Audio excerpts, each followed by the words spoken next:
E aí pessoal, beleza? Tudo beleza mesmo? Tudo em paz? Tudo em ordem? Como é que está a vida? Tudo tranquilo? Como é que está tudo legalzinho? Tudo bacana? Vida tá indo de vento em popa? Você que está aí, sei lá, no Acre, em Rondônia, no Rio de Janeiro, em São Paulo, sei lá, em Paris, em Katmandu, sei lá onde você estiver, brasileiro aí assistindo esse vídeo, beleza? Ó, muito obrigado mesmo, valeu. Tô agradecendo a você e agradecendo também a Deus, porque sem Deus nós não fazemos rigorosamente nada, né? Só com Deus mesmo na nossa vida a gente consegue realizar coisas. Deus na frente, beleza? Ó, pra quem não me conhece, eu sou o Paulo do canal Paulo da Arma 1970, ó, Paulo da Arma 1970. Tá aqui o meu Instagram aqui, @Paulo da Arma 1970, @Paulo da Arma 1970. Entra lá e me segue, beleza? E eu vou seguir você também, tranquilo? Ó, então curte o vídeo, se inscreve no canal, comenta, se inscreve aí, ó, aperta o dedinho aí, ó, você que tá chegando aqui, beleza? Se inscreve aí no canal, a gente tem vídeo pra caramba aqui, você que não me conhece, tem vídeo de todo tipo aqui, de todo tipo de livro que você possa imaginar, tem aqui no canal, beleza? Então, ó, curta o vídeo, se inscreve no canal, se você quiser dar uma ajuda no canal, ó, 988-290-76791, ó, 988-290-76791. Muito obrigado àqueles que ajudam, obrigado mesmo, valeu? Então, ó, curtam o vídeo, se inscrevam no canal, comentem, ó, aperta o sininho aí, toda semana você vai ter pelo menos 3 vídeos toda semana sobre livros, quadrinhos ou filmes, o que for. Nós estamos sempre que trabalhando aqui duro aqui para manter o canal funcionando, beleza? Então, ó, até já já volta com o vídeo aqui feito aqui, beleza? Valeu, até já já.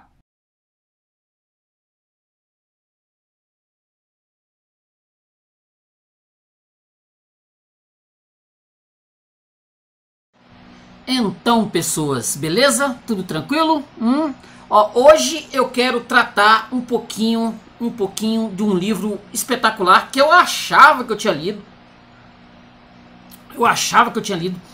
Uma ilusão mental assim que eu tinha lido o livro lá, sei lá, 15 anos atrás, 10 anos atrás. Eu sempre achei que eu tinha lido esse livro aqui, né, que está em PDF, As Incríveis Aventuras de Cavalier Clay, do Michael Chabon, esse livro aqui, PDF, e essa edição que eu tenho, original americana, há muito tempo que eu tenho essa edição aqui. E eu achava que eu tinha lido, uma enganação da minha mente, porque eu li alguns livros de quadrinho no passado aí, e eu fiquei com essa ideia de que eu tinha lido esse material aqui. Mas eu tinha lido só o iniciozinho dele, e fiquei com isso na cabeça, que eu tinha lido o livro, e passou esses anos todos aí, eu com isso na cabeça. As Incríveis Aventuras de Cavalier Clay, do Michael Chabon, né? Chabon, não sei como é que é a pronúncia deles, se é Chabon ou se é Chabon, vou falar Chabon, beleza? Esse livro é uma história de amor, coisa assim, uma história de amor uma história de amor pelos quadrinhos, as histórias em quadrinhos clássicas, o período clássico das revistas em quadrinho, desde da Action Comics 38, né, a do Batman, a Detective Comics de 1939, e também o material produzido pelos jornais, as tiras de jornal que nós temos, né, aqui um exemplar aqui dessas tiras de jornal, ó, que era publicado antigamente. Olha o brucutu aqui, ó, olha o brucutu, que era publicado antigamente. Eu não sei se você que está aí, que está me assistindo, você pegou esse período, mas é uma história, é um caso de amor, né? É um caso de amor com as histórias em quadrinho. Se a gente pensar que lá atrás eram os pulps, né, com o Shadow, Sombra, que eram publicados em livretos, uma espécie de uns pulps, e esse material, esses moleques cresceram, nem tanto, né? Cresceram uma parte e começaram a criar suas próprias histórias em quadrinho. Então esse livro, ele vai justamente dar vai dar uma geral, vai passar uma geral daquela época entre 1939, outubro de 1939 e 1955. Vai dar um pente fino em todo esse período, entre 39 e 1955, até quando os quadrinhos entraram em crise nos Estados Unidos, e teve Frederick Wertham, que publicou aquele Sedução dos Inocentes, que eu vou deixar aqui a capa aqui, ó. Vou deixar a capa aqui. Sedução dos Inocentes, que meio que detonou com as histórias em quadrinho, com os personagens e com aquela história de dizer que o Batman, ele era uma espécie de um homem que seviciava crianças por conta do Batman e do Robin. Você já deve ter ouvido essa história, né? Então ele publicou esse Sedução dos Inocentes, aí detonou com os quadrinhos, aí só com Stan Lee, com a Marvel, a partir de 61, que o negócio tomou outro fôlego. Isso é para uma outra história, vamos dizer assim, uma resenha sobre o livro da Marvel, né, que eu já li. Esse eu li mesmo, livro da Marvel. Então, nossa história vai começar do livro aqui, vai começar em Praga, na Tchecoslováquia, na antivéspera da invasão nazista e também dos pogroms daqueles locais onde os judeus estavam confinados. Então esse garoto chamado Joe Cavalier, ele está preso com a família dentro desse lugar lá que os nazistas colocavam as pessoas. Eles colocavam as pessoas num certo local e deixavam lá sem poder sair. Então como ele tem um guru, um sujeito chamado Bernard Kornblum, um judeu que mexe com mágicas, que é um admirador do Houdini, do Henry Houdini, aquele sujeito que era o grande artista das fugas, que escapava de correntes, de caixas com água. Ele era um fã roxo desse sujeito. E ele tem esse menino, esse Joe Cavalier, ele é uma espécie de guru desse Joe Cavalier. Esse Joe Cavalier também gosta dessa ideia das fugas, de se libertar de correntes. Ele consegue abrir cadeados com extrema facilidade. Ele é ensinado exatamente por esse Bernard Kornblum. E ele tem um irmão, esse Thomas Cavalier, que é um irmão menor. Eles vão fazer, até no começo do livro aqui tem uma parte interessante, que ele é jogado, ele vai querer fazer uma prova que ele é jogado dentro do rio lá, dentro do lago, totalmente coberto com correntes e quase não consegue escapar do afogamento. Isso é algo que marca bastante esse irmão Thomas Cavalier, esse irmão dele, entendeu? Aí olha só que interessante, esse Kornblum bola com o Cavalier uma forma deles saírem desse lugar, desse lugarzinho onde eles estão presos num lugar como se fosse semelhante ao gueto de Varsóvia, que houve um expurgo por volta de 1944, em que os judeus entraram em levante contra os nazistas e morreram todos. Mas esse chamado gueto, o gueto de Praga, na cidade de Praga, estava esse Cavalier. E eles bolam algo interessante. Isso por volta de 1938, por aí. Eles bolam como escapar. Eles vão pegar um caixão. Eles vão atrás de um golem, né? Que tem a história do tal do golem. Eles vão escapar do golem. Eles vão escapar com o golem dentro do caixão. Com esse golem por cima, né? Esse golem por cima e esse Joe Cavalier por baixo do golem. O golem é uma criatura misteriosa, judaica, uma espécie de monstro judaico que tem filmes, tem revistas em quadrinho, tem filme de 1924, vale a pena até você assistir. Tem esse livro extraordinário aqui, do Gustavo Menrique, que vale também a pena ler pra caramba, e vale até uma resenha aqui no canal. Então eles conseguem fazer com que o golem que está inativo, ele fique por cima do caixão, e esse Joe Cavalier, esse garoto, ele vai se esconder por baixo do caixão, e ele vai fazer uma viagem de caixão por várias cidades da Europa até conseguir embarcar para os Estados Unidos. Ele vai conseguir fugir desse gueto em Praga.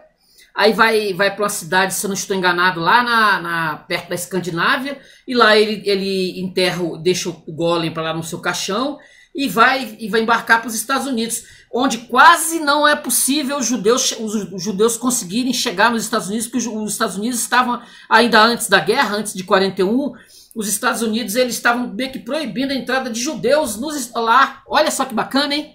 Então o que acontece? Ele consegue chegar nos Estados Unidos com a ideia fixa de tentar trazer, né, fazer algum dinheiro e tentar trazer a família, a tia, a mãe, o avô, o pai, o irmão. Esse irmão, o Thomas Cavalli, é que ele é simplesmente apaixonado pelo irmão.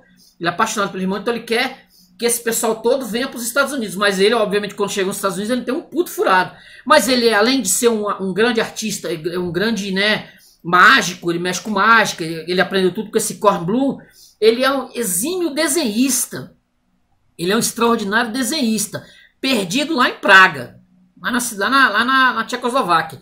Quando ele chega, que ele encontra esse Sanclay, que é o primo dele, o primo cheio de sonhos, de assim, de vivenciar aquela coisa norte-americana do way of life, né? Faça o caminho do norte-americano de, com as suas próprias mãos, conseguir enriquecer. E tá um boom de quadrinhos pra caramba nos Estados Unidos. Que quando ele vê esse primo estranhíssimo, né? Esse primo estranhíssimo, judeu, vindo lá dos Cafundel do Judas, ele vai assim, caramba, esse cara desenha pra caramba, é a hora. Ele já tava querendo trabalhar com revistas em quadrinho, de alguma forma. Nesse período, nós estamos falando das histórias, né, do Super-Homem, do Batman. Estamos falando de explosões de revistas em quadrinho, com o Super-Homem 1938 com a Action Comics. Esse período aqui, entre 1938 e 1939, com a Detective Comics. A Detective Comics era essa revista aqui, ó. Vou mostrar aqui uma figura que eu tenho da Detective Comics. Essas revistas aqui que eram publicadas nos Estados Unidos antes do Batman. Entendeu? Antes do Batman, 1938. Essa aqui é de janeiro de 38. Batman vai sair logo depois, ó. Aqui uma sequência aqui, ó. Olha a sequência de Detective Comics aqui, ó. Essa aqui são anteriores ao surgimento do Batman, tá? São anteriores ao surgimento do Batman. Essa aqui é uma das primeiras, essa aqui é a número 11. A do Batman é a número 27, se eu não estou enganado. É o número 27 que vai surgir com a história do Batman. O que acontece? Ele tá querendo entrar nas histórias em quadrinho, ele tem uma grande concorrência, né? Tem uma grande concorrência dos quadrinhos de jornal, como eu falei, das tiras de jornal. Antes, nós tínhamos aqui, ó, o Fantasma, primeiro herói, né, com essa roupa aqui, ó. O primeiro herói com essa roupa, ele é o que vai dar o pontapé inicial para essa história de super-heróis, de personagens fantasiados, né, que vem do circo, tá? Vem do circo, toda essa galera que fantasiou os personagens, por exemplo, isso aqui eram artistas de circo. Esses artistas de circo esses meninos judeus, eles assistiam ao circo e levaram exatamente esse material. Aí cobriram o Batman, o Superman com aquelas roupas com a cueca para fora, né, que era bem de circo mesmo, bem circo. E nessa época haviam assim, os quadrinhos eles estavam, os quadrinhos de gibi, esse tipo aqui, ó, de revista, a revista em quadrinho em si, ela era bem inferior a esse material que era publicado em jornais, como exemplo aqui, o Príncipe Valente. Não tinha, obviamente, concorrência. Seria como, se eu fosse fazer comparação, as séries de televisão, que são muito bem escritas, né, que são muito bem pagas, as pessoas que escrevem para a televisão, para os streamings hoje, né, nem mais televisão, os streamings. Príncipe Valente, por exemplo, do Hal Foster, pensa, esse material aqui, você não tem como, em termos de comparação, você comparar com as revistas, mesmo Batman, mesmo Super-Homem, olha a arte. Você não tinha como comparar esse tipo de arte aqui com o que se fazia nas histórias em quadrinho, né? E o próprio Fantasma também era tira de jornal. E nós temos também, obviamente, essa aqui, ó. Essa maravilha aqui, que era publicada também em jornal. O Flash Gordon. Que você não vai dizer pra mim que isso aqui, né, essa coisa gigantesca aqui, esse material gigantesco, tinha termos de comparação com o que era publicado nas revistas em quadrinho. Olha aí. A arte, isso aqui era publicado em jornal. Inclusive eu já postei alguns vídeos aqui, que fala exatamente sobre as tiras de jornal, sobre jornal. Até postei um Globo Juvenil de 1939, original. Se você não viu, assista, deve estar aí no canal, beleza? Tinha exatamente isso. Eram as tiras de jornal, né? entrando em rota de atrito com as revistas, as recém-lançadas revistas em quadrinho. Como eu tinha falado, vinha dos pulps. A gente tinha um material que era criado dos pulps aqui, ó. Exatamente, ó, como eu falei, ó, o Sombra, entendeu? Que eram os livrinhos que os meninos liam, eram os pulps, revistinhas baratas, eram livrinhos baratos, os pulps. E esse Sombra aqui era um desses. Aí o que acontece? Esse Cavalier e esse Clay, eles vão se encontrar com Sheldon Anapol e George Dalzey, que são dois caras que mexem com os materiais bem fuleiros, assim. Revista em quadrinho não é bem a onda deles. Eles vendem umas espécies de espumas que soltam puns, aquelas coisas bem ridículas mesmo. Aí eles levam o Escapista, um personagem que o Cavalier criou, o Escapista. Ele vai levar justamente para esses dois caras. Aí eles vão fazer exatamente aquilo que nós conhecemos da história do Joe Shuster, né? Do Jerry Siegel, os criadores do Super-Homem, que levaram o personagem já pronto para National Comics, né? Era a DC Comics da época, de 1939, 1938. Vendem lá o personagem por $17, que os caras ofereceram para eles. Eles entregam os direitos do Super-Homem. Eles entregam os direitos do Super-Homem para essa National Comics, para DC Comics. E aí essa National Comics lança a revista em quadrinho. Ela faz muito sucesso, o Super-Homem faz muito sucesso. E eles passam só a desenhar e a escrever. A mesma coisa vai acontecer aqui com o Cavalier e Clay. Eles vão entregar o Escapista para esses dois caras, para esse Anapol e esse George. Vão entregar o personagem, vai vender lá por uma grana. Vão pegar alguma coisa de direitos lá, direitos autorais. Muito pouco, muito pobre. Vão pegar alguma coisa de direitos autorais. E aí eles vão ficar escrevendo essas histórias. Só que o problema do Cavalier é que ele está pensando na família que ele deixou lá na Tchecoslováquia. Isso incomoda ele pra caramba. E sim, ele odeia nazistas. Ele odeia os alemães. E aí ele está em crise com isso. Ele vai ganhar dinheiro. Ele vai ganhar muito dinheiro. Não vai gastar esse dinheiro, porque ele vai guardar esse dinheiro pensando na volta da família dele, que está lá em Praga. Ele quer trazer essa família, vai guardar esse dinheiro e vai sair por aí em excursões bem esquisitas, batendo em alemão, lá por Nova York, pelas redondezas. Vai apanhar, vai bater, vai mais apanhar do que bater. Vai topar com um alemão norte-americano maluco. Ele vai topar com um indivíduo desse, e aí esse indivíduo vai jogar umas bombas, vai fazer umas coisas bem ridiculonas. Entendeu? Assim, basicamente posso dizer que o início do livro é isso. O início do livro é isso aqui, ó, bem aqui, ó. Michael Chabon, com a tradução do Roberto Mugiati, da editora Record, de 2001. Ó. Aqui. Vendo?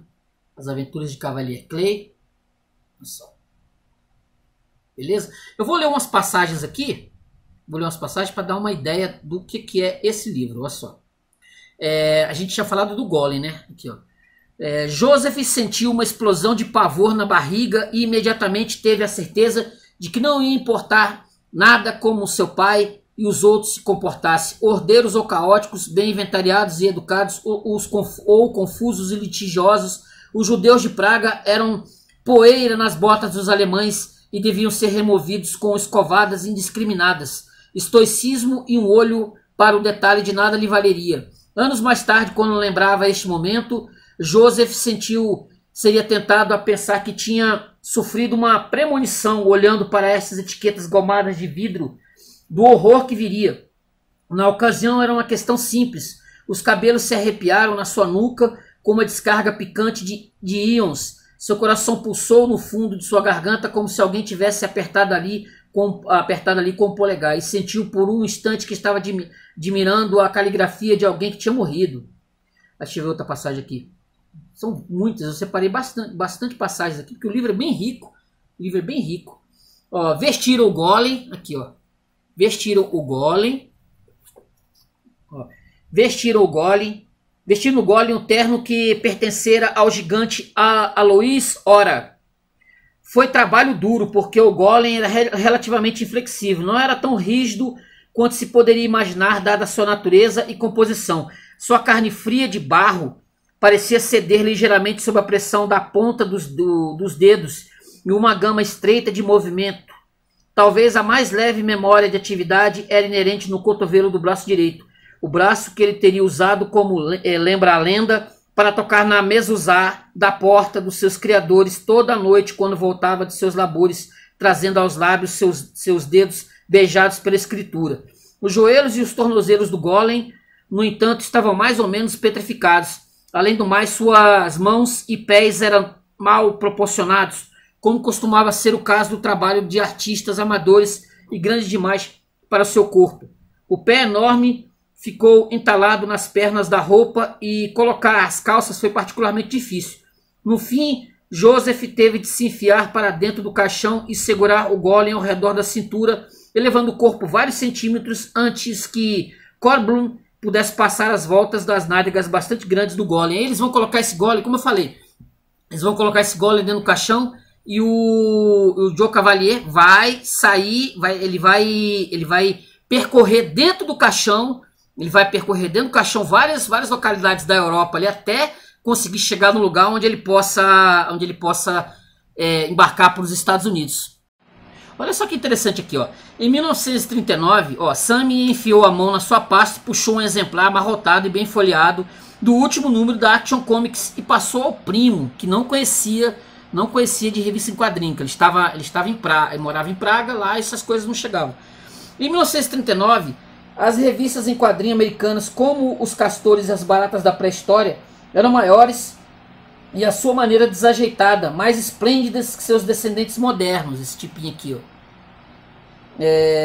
Aspiravam às dimensões de uma revista elegante e a grossura da revista policial, oferecendo 64 páginas de magnitude espalhafatosa, incluindo a capa, por seu preço ideal de uma magra moeda de 10 centavos. Enquanto a qualidade de suas ilustrações internas era geralmente execrável, eu falei, não dava para comparar as revistas em quadrinho com o material que era publicado em jornal, de forma alguma, não dava nem para saída. Suas capas visavam a habilidade ao design da revista elegante e ao brio da revista policial. Como eu peguei aqui, né? Como eu mostrei aqui o material aqui, ó. Deixa eu ver se eu consigo achar aqui, que é muito material. Deixa eu ver se eu consigo pegar aqui. Que é exatamente esse o ponto. Quer dizer, se você fizer comparação da revista em quadrinho com o que era publicado, olha aqui, ó. O que ele está falando é exatamente uma capa desse tipo aqui, ó. Tá vendo? Uma capa desse tipo aqui. O design da revista elegante ao brilho da revista policial. A capa da revista em quadrinhos, naqueles primeiros dias, era um cartaz anunciando um filme de sonho, com uma duração de 2 segundos que lampejava para a vida na mente, se desenrolava em esplendor até o momento em que se abria o pacote do papel barato. Aí, encadernado no interior, e as luzes se acendiam. As capas eram geralmente pintadas à mão, ó. Vendo, ó? Pintadas à mão.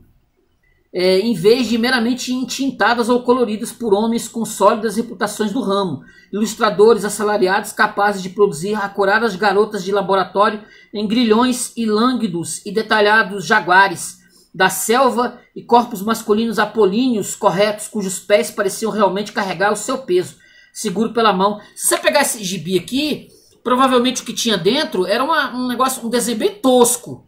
Era um material bem tosco. Isso aqui, a capa era uma maravilha. Ó. A capa era espetacular. Ó. A capa é espetacular. Mas quando você abria, eu já tive o contato com essas edições aqui, lá da década de 30, 40, o desenho era bem tosco. O próprio desenho lá do Batman, esqueci o nome do autor, do desenhista aqui, do Bob Finger lá, os desenhos eram bem toscos. Assim, as histórias eram até boas, mas os desenhos elas vão melhorando com o passar do tempo. Mas nesse princípio aqui, eram horríveis, ilegíveis, você não lia, você não dava para ler. Não dá para você pegar um gibi desse hoje e ler. Olha só, continuando aqui, ó. Cujos pés pareciam realmente carregar o seu peso. Seguros pela mão, só pesados, aqueles primeiros números de Wonder e Detective, com seus cromáticos bandos de piratas, envenenadores hindus e vingadores transbordando de energia, sua abundante tipografia ao mesmo tempo sofisticada e crua, parece até hoje prometer a aventura de uma variedade leve, mas ricamente nutritiva. Muitas vezes, porém, a cena mostrada na capa não tinha nenhuma relação com a sopa rala do material contido na revista. É o que eu falei.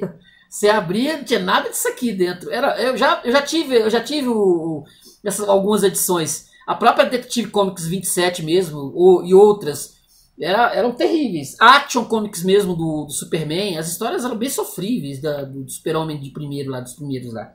Desculpe você que é fã, tá? Pra mim é sofrível. Como ocorre com todas as formas vira-latas de arte e línguas francas, houve no início um período necessário altamente fértil de confusão genética e gramatical.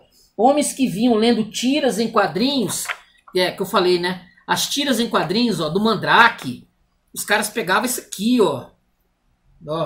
Os caras pegavam esse personagem, ó, pegavam essas histórias, cara, que você, ó, do Lee Falk, Phil Davis, pegavam esse material aqui, você ia ler esse aqui, poxa, não dava, né?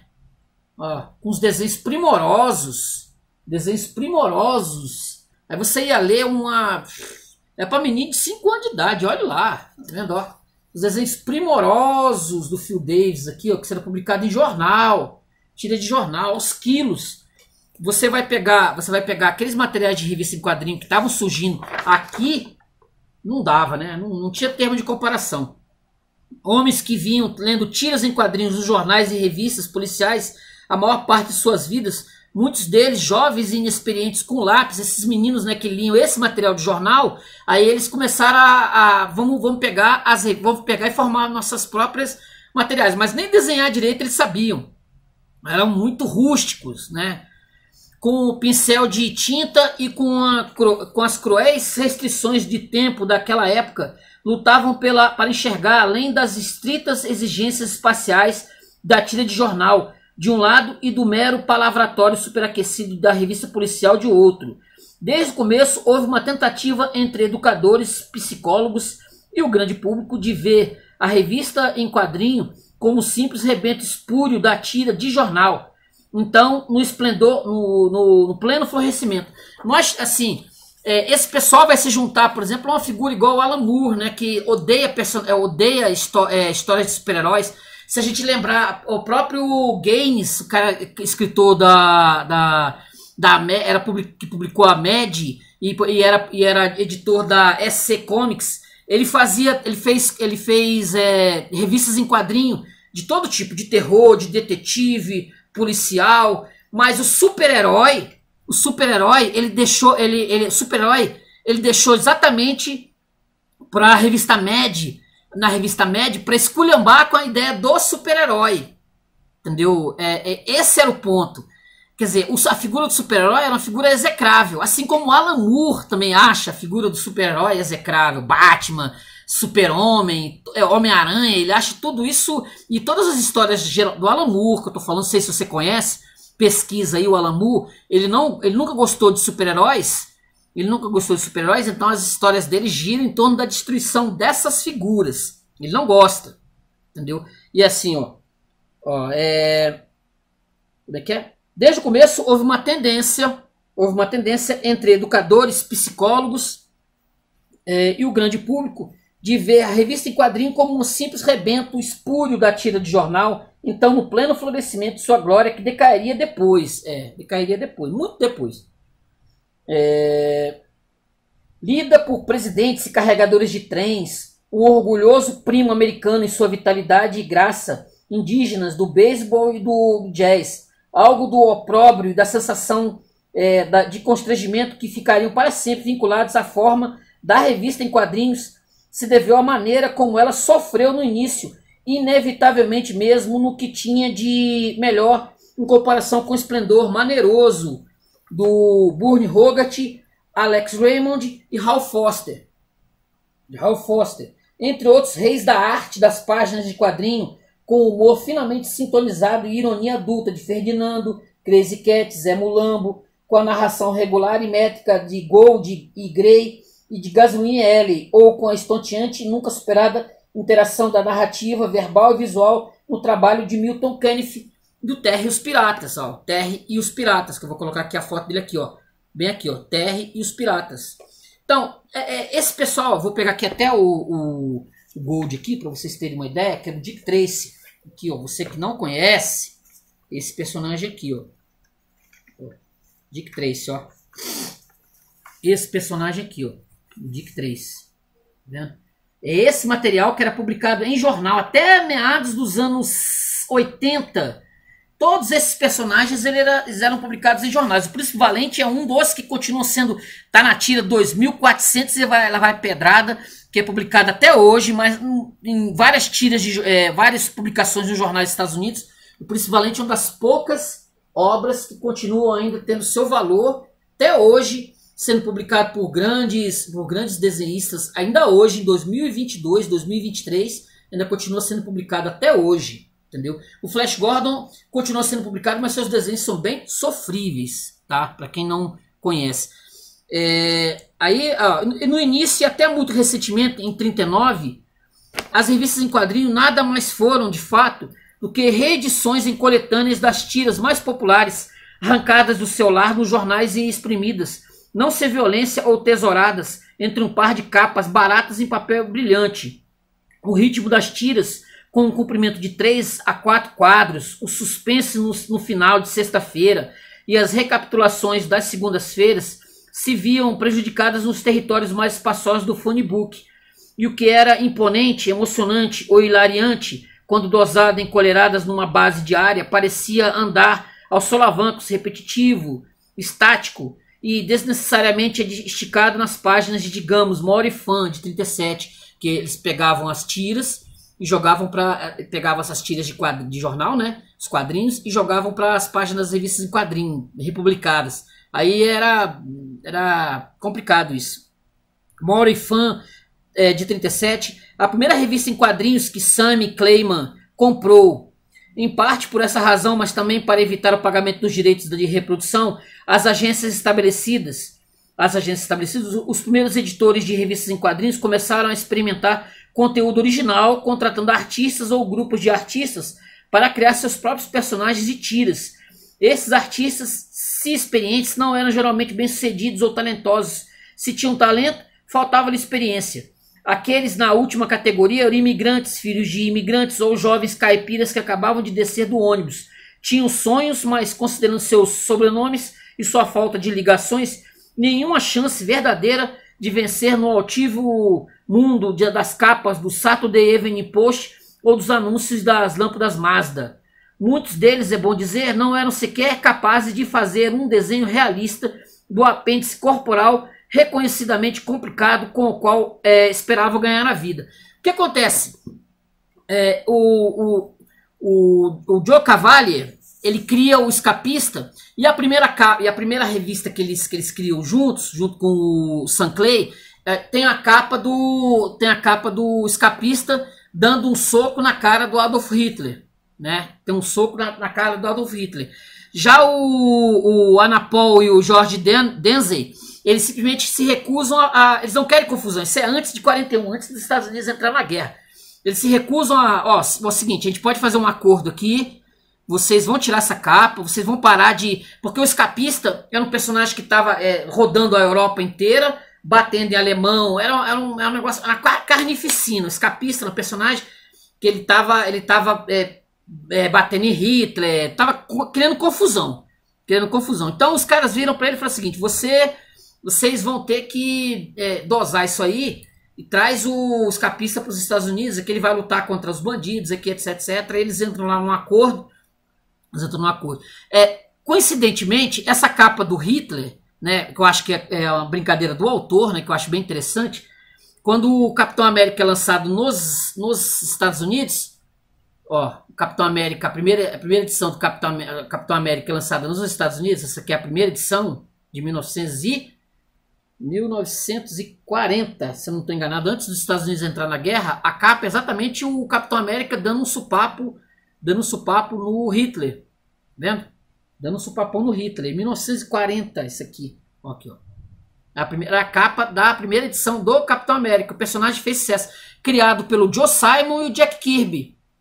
1941, que é uma, vamos dizer assim, uma homenagem que o Michael Chabon fez ao Jack Kirby, né? Obviamente, que é o rei dos quadrinhos, é o King. Então o Escapista, o personagem, ele é uma espécie de brincadeira exatamente com o Capitão América da Marvel, da Time Comics, de 1940-41. E quando o Capitão América, e quando começa a Segunda Guerra Mundial, aqui, ó, o desenho do Jack Kirby, ó, edição aqui do Capitão América, Capitão América entrando na guerra. Capitão América entrando na guerra, 1941, dezembro de 41. O Joe Cavalier então vai se alistar. Ele vai descobrir que o irmão dele morreu, o Thomas Cavalier morreu, e ele vai se alistar para a Marinha e vai passar uns 12 anos meio desaparecidos. Ele vai ter várias aventuras, várias coisas vão acontecer com ele nesse período, né, que ele vai enfrentar alemães, aquela coisa toda. E um dia ele vai voltar para encontrar novamente. Só que ele tinha um namoro com uma menina chamada Rosa Sachs, que ele conheceu logo que ele conheceu o Sam Clay. Ele conhece essa Rosa Sachs, ele tem uma espécie de um namoro com ela, né? Tem um namoro com ela e ele vai ter um filho com ela. Ele vai ter um filho. Esse filho é o Tommy Clay, que vai ser uma homenagem ao irmão Thomas que morreu. Aí eles vão colocar o nome do filho. Só que ele não vai saber que ele tem um filho, porque ele vai para a guerra. E aí o Sam acaba casando com essa Rosa. E esse Sam é que vai... O Sam Clay que vai tomar conta do filho do Cavalier. É um negócio... É uma coxa. O livro é muito bom, muito bem escrito, né? O livro é muito bem escrito. Tem muito rico de informações exatamente sobre esse período. Ele é rico de informações sobre esse período que vai entre 1935, 36, 37 até por volta de 1955. É uma coxa de retalhos, né, do tempo, né? É bem esse período. Então vai dar muitas coisas que aconteceram nos Estados Unidos nesse período e vai falar alguma coisa sobre a guerra. Olha só aqui, ó, mais uma passagem. Vê. Veja só ele, disse Sammy. Veja o que é capaz de fazer. No decorrer dos anos, em reminiscências para amigos ou jornalistas, ou ainda depois para reverentes editores de fanzines, Sammy inventava e relatava todo tipo de histórias das origens fantasiosas e mundanas, geralmente conflitantes, mas havia sido de uma conjunção do desejo da memória enterrada do pai que era o Molécula Mascarado, que é o pai dele. O pai que era separado da esposa, mas o pai vivia rodando os Estados Unidos para cima e para baixo. E o filho apelidou ele de Molécula Mascarada, Molécula Maravilha, né? Molécula Maravilha, que é uma... Ele era um artista de circo, que depois veio falecer num acidente e tal, mas ele tinha essa memória com o pai, né? Inventava conjunção de desejos que aí o escapista nasceram. Ao observar Joe de pé, finalmente, flamejante na plataforma da escada de incêndio, Sammy sentiu uma pontada no peito que acabou sendo como ocorre frequentemente quando a memória e o desejo se conjugam com o efeito transitório do tempo, a dor da criação. O desejo que sentiu observando Joe foi indiscutivelmente físico, mas no sentido de que Sammy queria habitar o corpo de seu primo, não o possuir. Foi em parte uma ânsia bastante comum entre os inventores de heróis, de ser outra pessoa, de ser mais do que o resultado de 200 regimes e cenários e campanhas de autoajuda que sempre se complicam com sua perene incapacidade de encontrar um eu de verdade, a ser ajudado ou aperfeiçoado. Joe Cavalier tinha um ar de competência, de fé em suas próprias habilidades, que Sammy, através de um esforço constante ao longo de toda sua vida, aprendera finalmente apenas a imitar. Que o Sammy, inclusive, vai se descobrir homossexual, aí vai ter uma série de consequências isso. Justamente por ele vai casar com a Rosa Sachs Clay, né? Rosa Sachs Clay, que vai ser o nome de casamento dela, mas somente para poder criar o menino, porque casar com ela mesmo por conta do amor que ele sentia por ela, ele não tinha. Deixa eu ver outra passagem aqui. Deixa eu ver aqui. Vamos ver aqui. Vamos pagar 5, disse Ana Paul gentilmente, e queremos uma nova capa.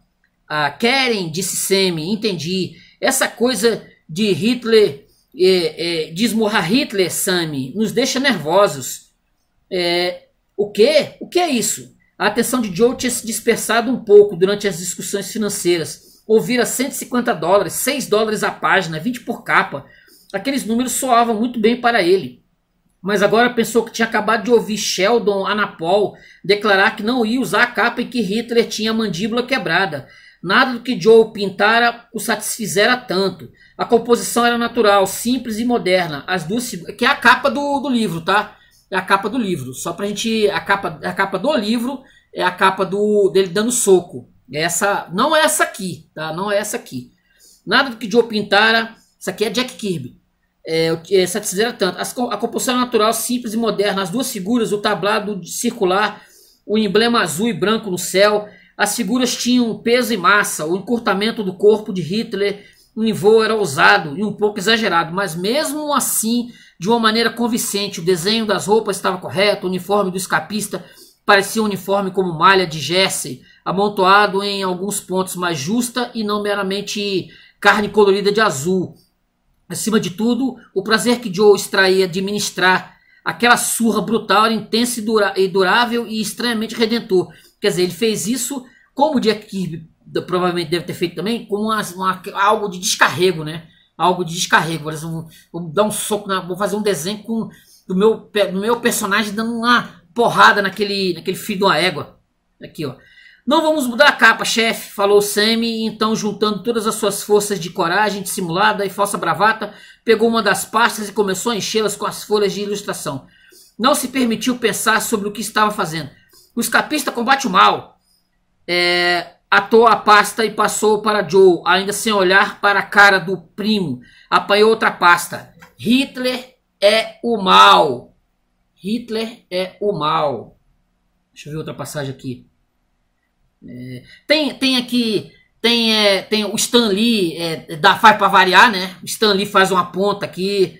O Stan Lee, acho que o Jack Kirby também faz uma ponta aqui. No livro, né, ele coloca o Stan Lee aqui numa reunião de quadrinhos lá da Tamelai. Uma coisa assim, também tem o Stan Lee. Ó. Saiu do estúdio tomado por uma pontada de simpatia nada gratuita por Cavalieri Clay. Love viu como era. Esses garotos tinham criado o personagem do escapista e então, em troca de algum pagamento simbólico e da oportunidade de verem seus nomes impressos, assinaram cessão de todos os direitos para Anapol e companhia. Agora, Anapol e companhia estava prosperando o suficiente para alugar um quarto de andar no Empire State Building. O suficiente para exercer uma impressionante influência cultural de massa sobre o vasto mercado americano de crianças e de ignorantes. E embora, a julgar por suas roupas, os senhores Cavalier e Clay estivessem partilhando em algum grau da prosperidade geral, Sheldon Anapol acabara de tornar aparente que o curso do rio de dinheiro à margem do qual haviam acampado fora desviado e dali em diante não passaria mais por eles. Em sua vida como homem de negócios, Love vira muitos meninos gênios serem abandonados entre os ossos calcinados e os cactos de seus sonhos. Esses dois viriam a ter, sem dúvida, outras ideias brilhantes. Além do mais, ninguém nascia esperto nos negócios. Seu sentimento de pena, embora sincero e inspirado em parte pela beleza obscura de Joe e pela inteligência rápida dos dois jovens, não durou mais do que o tempo que levou para o elevador depositá-lo no ricamente forrado saguão do Empire State Club. Não imaginou por um momento que tivesse acabado de colocar em movimento as rodas de outra perdição no meio da Manhattan, mas por muito perto sua própria ruína. O que acontece? O que ele está falando aqui? Ele tá falando do que aconteceu com o Jerry Siegel e o Joe Shuster, né, que vendeu os direitos do Super-Homem para a DC Comics, para a National Comics na época. E eles depois, lá por volta de 44, eles foram chutados da criação eles foram chutados, eles não tinham direito sobre o personagem, coisa nenhuma. O Bob Kane foi mais esperto, né, quando ele criou o Batman. Ele foi lá e assinou um contrato que dava para ele direitos, então ele não perdeu isso, ele controlou bem o personagem ao longo do tempo, ele soube controlar bem, mas o Jerry Siegel, inclusive não sei se o Jerry Siegel ou o Joe Shuster foi trabalhar até como carteiro, tá? Então eles dão essa dimensão aqui, não vou dizer que é uma biografia, o Michael Chabon se baseou no Joe Shuster, que o Joe Shuster passou um perrengue danado. Porque o próprio personagem, o Sam Clay, ele passa alguns perrengues, mas não chega a passar os perrengues do Joe Shuster. historicamente, né? Aquela luta que se teve para passar a DC Comics passar os direitos do Super-Homem ou alguma parte dos direitos para os herdeiros, né? Para o próprio Joe Shuster e o Jerry Siegel, e colocar o nome, né? Que você vai ver aqui na própria gibi aqui, ó. Você pegar aqui, deixa eu ver esse aqui, ó, esse tipo de coisa aqui, ó, Superman criado por Jerry Siegel e Joe Shuster, e o Batman criado por Bob Kane, ó. Isso aqui antigamente não existia. Esse tipo de coisa aqui não existia, porque esses caras, o Bob Kane até colocava o nome dele, mas o Joe Shuster e o Jerry Siegel, esses dois não, eles não tinham nas revistas antigas. Isso foi acontecer por volta de 1970 e pouco, quando o filme do Super-Homem de 77, 78 surgiu. Aí houve uma briga danada. Todas as grandes agências, todos os grandes desenhistas de quadrinhos forçaram a DC Comics a reconhecer que o Joe Shuster tinha direitos. Mas ele já estava bem velhinho, tanto o Joe Shuster quanto o Jerry Siegel já estavam bem velhinhos. Tá? Continuando aqui, ó. Deixa eu ver mais uma passagem aqui. Estou falando que tem aqui são muitas informações aqui bem interessantes que o livro vai passando. Deixa eu ver aqui. Tem uma aqui que eu quero encontrar aqui, só ver se já tá no ponto aqui. Ó, mais tarde, depois que o mundo foi rasgado em dois e o Fantástico Cavalier e seu smoking azul podiam ser encontrados nas páginas com bordas douradas de álbuns de fotos de luxo nas mesas de centro do Upper West Side, Joe às vezes se via pensando no envelope azul pálido de Praga. Tentava imaginar o seu conteúdo, que era uma carta, né, que ele recebeu, uma carta. Na notícia dos sentimentos que poderia ter encerrado. Foi nessas ocasiões que começou a entender, depois de todos aqueles anos de estudo e de apresentação de feitos, maravilhas e surpresas da natureza da mágica. O mágico parecia prometer que algo picado em pedaços podia ser recomposto sem uma emenda, que aquilo que tinha desaparecido podia reaparecer, que um punhado de pombas espalhadas ou de poeira podia ser reunido com uma palavra, que uma rosa de papel consumida pelo fogo podia florescer de um monte de cinzas. Mas todo mundo sabia que era apenas uma ilusão. A verdadeira mágica desse mundo dilacerado residia na capacidade que as coisas nele contidas tinham de desaparecer, de se tornarem totalmente perdidas, como se nunca houvesse existido. São coisas que essa passagem aqui para mim é a melhor do livro, tá? Essa passagem aqui é a melhor do livro. Eu vou ler ela de novo. Ó, mais tarde, depois que o mundo foi rasgado, porque aqui ele delineia bem o antes e o depois do livro. Aqui termina uma parte do livro, que o livro é dividido em várias partes, mas aqui termina uma parte do livro e depois nós temos outras situações que vão... Aquele mundo mágico do passado, aquele mundo mágico dos meninos criando histórias em quadrinho, lá até 1941, quando estoura a Segunda Guerra Mundial, aí as ilusões realmente estão todas perdidas. Eu vou ler de novo aqui o material. Ó. Mais tarde, depois que o mundo foi rasgado em dois e o Fantástico Cavaliere e seu smoking azul podiam ser encontrados nas páginas com bordas douradas de álbuns de fotos de luxo nas mesas de centro do Upper West Side, Joe às vezes se via pensando no envelope azul pálido de Praga. Tentava imaginar o seu conteúdo, pensando nas notícias ou nos sentimentos que poderiam ter encerrado. Foi nessas ocasiões que começou a entender, depois de todos aqueles anos de estudos e de apresentação de feitos, maravilhas e surpresas, a natureza da mágica.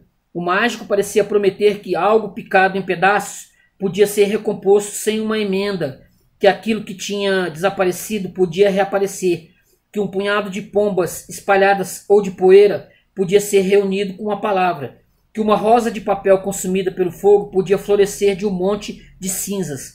Mas todo mundo sabia que era apenas uma ilusão. A verdadeira mágica deste mundo dilacerado residia na capacidade de que as coisas nele contidas tinham de desaparecer, de se tornarem totalmente perdidas, como se nunca houvessem existido. Para mim é o melhor do livro. De tudo que eu vi, de tudo que eu li, esse mundo, tudo que existe aqui, ele tende a ficar no passado, ficar preso no passado. Assim, suas memórias, seus gostos, as próprias revistas em quadrinho, né? Isso aqui um dia, por exemplo, isso aqui um dia, se eu morrer amanhã, isso aqui provavelmente vai ir pro lixo, né? Pro lixo, ou vai ser vendido baratinho, vai ser passado para frente baratinho, quer dizer, tudo isso aqui que tá aqui, a sua vida, a sua existência tá aqui. Você tá aqui, preso nisso aqui, da sua infância. Mas isso aqui um dia vai passar. Né? Vai passar. Ó, outras aqui, ó. Tem a participação do Orson Welles no livro. Eles vão assistir o Cidadão Kane. Aí o Joe Cavalier vai querer fazer revistas em quadrinho com o estilo do Orson Welles, né? Revistas em quadrinho consideradas adultas, material mais adulto. Ele vai querer trazer esse tipo de material para tipo o filme, né? Vai querer fazer o filme, aquela revolução que o Orson Welles fez com o Cidadão Kane, ele vai querer fazer essa revolução também nas histórias em quadrinho. Assim, eu acho que é um pouco forçação de barra do Michael Chabon, né? Assim, mas tudo bem, vamos lá. Ó, o Dr. Frederick Wertham, psiquiatra infantil com credenciais impecáveis e um sentimento de bem merecido ultraje, vinha há vários anos tentando persuadir os pais e legisladores dos Estados Unidos de que as mentes das crianças americanas estavam sendo profundamente danificadas pela leitura de revistas em quadrinho. Com a recente publicação do admirável, enciclopédico e equivocado Sedução dos Inocentes, vou deixar até a capa aqui, ó, Sedução dos Inocentes, de novo, deixa eu botar novamente a capa aqui. Os esforços do Dr. Wertham tinham começado a dar frutos. Houve apelos em favor de controles ou até da proibição pura e simples. Em várias cidades do sul e do meio oeste, governos locais haviam patrocinado fogueiras públicas de revistas em quadrinho, nas quais multidões sorridentes de crianças americanas com mentes danificadas haviam jogado festivamente suas coleções. Assim, eu achei interessante essa coisa do Frederick Wertham, porque ele era alemão. Muitos esquerdistas tendem a dizer que as histórias em quadrinho elas teriam praticamente acabado com o pessoal da direita, extrema direita. Só que quem deu o pontapé inicial para que as histórias em quadrinhos sofressem tudo isso que sofreram nos anos 50 nos Estados Unidos era um alemão nazista, entendeu? Assim, aí eu fico puxando, né? Eu fico pensando no que os nazistas eles tinham com essa capa, né? Esse confronto das revistas em quadrinho com o nazismo, se isso não estava incubado nesse Wertham para ele querer exatamente perseguir os super-heróis, se isso não estava incubado na mente dele de alguma forma. É aqui, ó. Não, aí os meninos perguntando, não, eu não li, você já leu? Tentei. Mas me dá uma dor no estômago. Alguém já leu? Esse Cavalier leu. Alguém já recebeu uma intimação? Agora corria o rumor de que o Senado dos Estados Unidos estavam vindo para a cidade. O senador Esther Kefauver, do Tennessee, isso aqui já é anos 50, isso aqui é 1954. E sua subcomissão para a delinquência juvenil haviam determinado que se conduzisse uma investigação formal sobre as acusações chocantes feitas por Wertham em seu livro. Aí os marcartistas, aí a galera que se aproveitou do negócio. Mas o nazista, mas esse psicólogo, né? Esse psicólogo, esse tal de Frederick Wertham, perigosíssimo, né? Imagina, acredito eu, um sujeito que devia gostar do nacionalsocialismo, é um chute meu, tá? É um chute meu. Devia gostar bastante do nacionalsocialismo. Aí ele vem meter pau exatamente na figura dos super-heróis. Os super-heróis, Batman e Robin eram homossexuais. Aquelas coisas horríveis que o povo... Essas teses, né? Feitas por Wertham em seu livro, que a leitura das revistas em quadrinho levava diretamente ao comportamento antissocial, ao vício das drogas, à perversão sexual e até ao estupro e ao assassinato. Tudo isso era contra os super-heróis, tá? Não contra as revistas em quadrinhos em geral. As outras não foram afetadas. Se você pegar, por exemplo, a Donald Duck, se pegar Donald de Patinhas, esse material não foi afetado. O problema era só com os super-heróis. Aí né, já que eles gostam de uma tese, eu também venho com a minha também, ó. Aqui, ó. Né? Se isso não é uma vingancinha, Foi uma vingancinha desse psicólogo aí. Então é isso. Talvez esse sujeito tenha recebido uma intimação, esse sujeito do Empire State. E é por isso que vai pular. Aí o tal do Joe Cavalier vai fazer uma demonstração de tipo Houdini, né? Vai pular do prédio lá do Empire State, vai fazer uma coisa de mágica, vai ter tudo isso, entendeu? Deixa eu ver se tem mais algum. Acho que fechei as citações aqui, deixa eu ver aqui. 6 e 15, tem mais uma, deixa eu ver aqui. Aqui, ó. Esse Frederic Verdun, cara. Eu já li o Sedução do Inocente. É um livro, tipo, vamos guardar as devidas proporções, claro. É o minha luta da psiquiatria, da psicologia, contra as revistas em quadrinhos. É uma espécie de minha luta, para variar. É para variar. Eu tive esse livro em mão, tá? Tive esse livro em mão, eu li. Tem em PDF na internet, se você for procurar, você vai achar. Tire suas conclusões sobre aquilo ali. Sobre o que é esse material. Deixa eu ver aqui. 614. Estou convocando todo mundo, disse Rosa. Sam sacudiu a cabeça, tentava não parecer preocupado, mas ela sabia que estava. Dei alguns telefonemas, disse ele. Parece que Gaines e eu, que era o cara da EC Comics, parece que eu somos os únicos profissionais de quadrinhos que convocaram, pelo que todo mundo sabe. Bill Gaines era editor e pontífice-chefe da EC Entertainment Comics. Era um sujeito desleixado e brilhante, excitável e volúvel como Sammy, quando o assunto era trabalho. E também como Sammy, nutria ambições. Suas revistas em quadrinhos tinham pretensões literárias e se esforçavam para encontrar leitores que apreciassem sua ironia, seu humor, sua qualidade bizarra e devota de moralidade liberal. Eram também chocantemente horripilantes. Aí o Verdun vai ficar felizão, né? Porque ele vai pegar exatamente esse comics aqui, além da figura dos super-heróis, vai ter todo aquele horror, né? Que vai dizer que as revistas em quadrinhos levavam a delinquência juvenil, principalmente por conta dos quadrinhos dessa EC Comics, que eu também tive em mãos muito material, inclusive a própria Mad, né? Que eu falei, que eu tinha citado há pouco. Eram também chocantemente horripilantes. Cadáveres, desmembramentos e esfaqueamentos vividos abundavam. Pessoas horrorosas faziam coisas terríveis com seus entes queridos e amigos. Rosa nunca apreciara muito Gaines ou suas revistas, embora adorasse Bernard Krigstein, um dos colaboradores regulares da EC, refinado e elegante, tanto impresso como em pessoa, e um audacioso manipulador dos quadrinhos.